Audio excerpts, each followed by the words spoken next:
وزارت معادن و پترولیم افغانستان اعلان کرده است که 4 کشور منطقه شامل چین، ایران، ترکیه و ازبکستان آمادگی خود را برای سرمایه‌گذاری مشترک به ارزش مجموعی 8 میلیارد دلار در بخش معادن افغانستان اعلام کردند.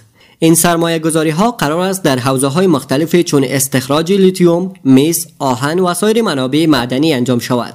با گفته مسئولان، مذاکرات ابتدایی با این کشورها در حال انجام است و تمرکز بر ایجاد زیرساخت‌ها، فناوری‌های مدرن و تضمین شفافیت در روند استخراج خواهد بود.